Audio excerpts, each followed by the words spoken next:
एकता, शिक्षा मित्र एकता जिंदाबाद जिंदाबाद, शिक्षा मित्र एकता जिंदाबाद जिंदाबाद। उमा दीदी संघर्ष करो, हम तुम्हारे साथ हैं, उमा दीदी संघर्ष करो, हम तुम्हारे साथ हैं। संघर्ष काल से जो भाग गया वो माई का लाल नहीं, संघर्ष काल से जो भाग गया वो माई का लाल नहीं। रोजी रोटी दे न सकी जो वो सरकार निकम्मी है, रोजी रोटी दे न सकी जो वो सरकार निकम्मी है। शिक्षा मित्र एकता जिंदाबाद जिंदाबाद, शिक्षा मित्र एकता जिंदाबाद जिंदाबाद। जीने का अधिकार दो, या तो गोली मार दो, जीने का अधिकार दो, या तो गोली मार दो। शिक्षा मित्र एकता जिंदाबाद जिंदाबाद, उमा दीदी संघर्ष करो, हम तुम्हारे साथ हैं, उमा दीदी संघर्ष करो, हम तुम्हारे साथ हैं।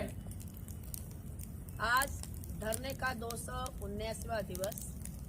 मैं उमा देवी सायंकालीन बेला में अपने समस्त उत्तर प्रदेश के शिक्षा मित्र भाई बहनों से कहती हूँ, अपील करती हूँ, गुजारिश करती हूँ और परमात्मा के घर में चरण वंदन करती हूँ कि आप लोगों को सद्बुद्धि आ जाए और आप लोग एक धरातल पे उतरने का काम करिए।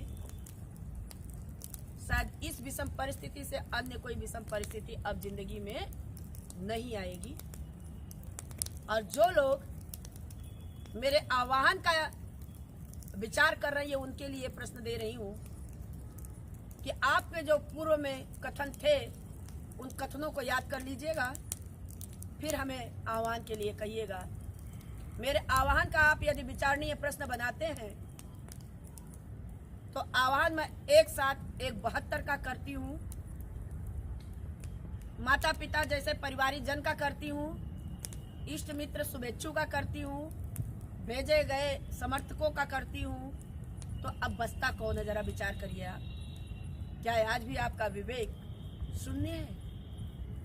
इन विषम परिस्थितियों में यदि आपका विवेक शून्य है तो आप एक नंबर के अपने स्वार्थी को बंद कर दीजिए। उस स्वार्थी को तब आप लाइएगा जब आपकी दुनिया हो। आज दुनिया भुखमरी के कगार पे है। आज दुनिया यानी शिक्षा मित्र परिवार के सामने मौत का मंजर खड़ा है और अनाथ बच्चे आज भी एकटक निगाहों से इंतजार कर रहे हैं कि शायद कोई मामा मेरे दरवाजे आके मेरे सर पे हाथ फेरेगा।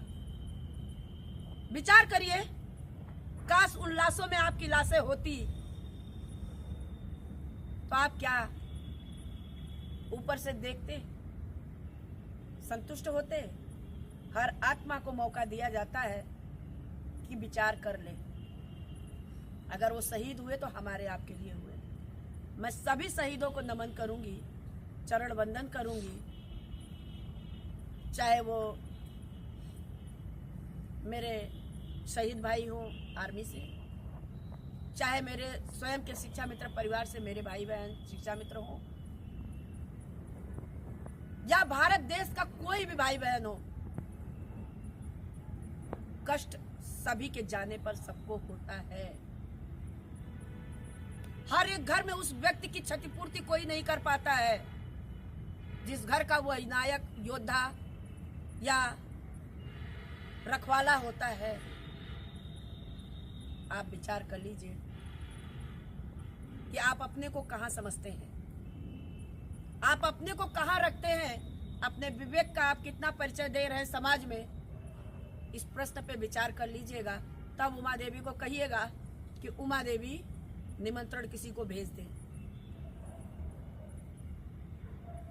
अगर आप लोग यदि मेरा यानी बेटा बेटी की शादी होगी, कहिएगा मैं एक निमंत्रण नहीं 100 निमंत्रण आपको भेज दूंगी। लेकिन आज निमंत्रण भेजने का या निमंत्रण का इंतजार करने का या मुंह देखने का समय नहीं है। आपके सामने मौत खड़ी है। मौत के मंजर को आप पहचानिए और कदम से कदम मिला करके 20 तारीख को विधान सभा घेरने का काम करिए। उतरिए मैदान में, बिना सरकारी संपत्ति को हाथ लगाए धरातल पकड़ के बैठ जाइएगा। ये मेरे आप लोगों से अपील है। और जिन भाई बहनों को न समझ में आवे वो घर से कदापि कदम न निकाले। जिन भाई बहनों की उमा देवी की आवाज नहीं पसंद है वो घरों में बैठे आराम कर लें। क्योंकि उमा देवी जिस दिन नौकरी पाएगी तो खाली अकेले की नहीं पाएगी तो 172 की पाएगी। और आज